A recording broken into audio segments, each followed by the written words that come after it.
Communication skills, convincing skills ఈ రెండు ఉంటే చాలా రియల్ ఎస్టేట్ బిజినెస్కి.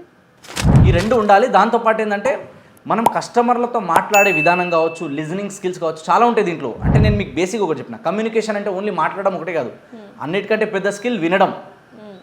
సో ఎదుటి వాళ్ళు చెప్పేది అర్థం చేసుకోవడానికి వినాలి మనం, ఎప్పుడు రిప్లై ఇవ్వాలని కాదు.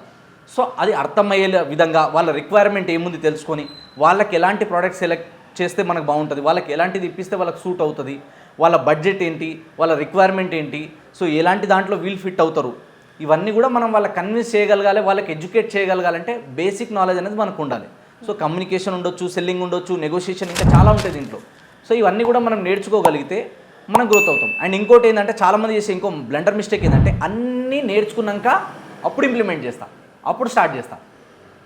అది ఎప్పుడు జరగదు. ఎందుకంటే నడుస్తూ ఉంటేనే మనం కింద పడి మనం నేర్చుకుంటూ ఉంటాం, లెగుస్తాం. అదేవిధంగా లెర్నింగ్ కూడా ఏంటంటే, లెర్నింగ్ అనేది ఇప్పుడు మీరు చిన్నప్పటి నుంచి తీసుకోండి, ఏబిసిడి దగ్గర నుంచి మొదలు పెడితే మీరు ఎంబీఏనో పిహెచ్డియో ఏదో చేసి ఉంటారు కదా, అక్కడ దాకా మీరు చదివిన అన్నీ మీకు గుర్తున్నాయా?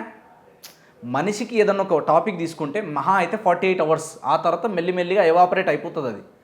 అందుకని చెప్పేసి మనం ఏం చేయాలంటే కంటిన్యూస్ లెర్నింగ్ ప్రాసెస్ ఇది. లెర్నింగ్ చేస్తూ మనం ముందుకు వెళ్తూనే ఉండాలి. సో ఎక్స్పీరియన్స్, టైం గడిచే కొద్దీ ఎక్స్పీరియన్స్ వస్తూ ఉంటుంది.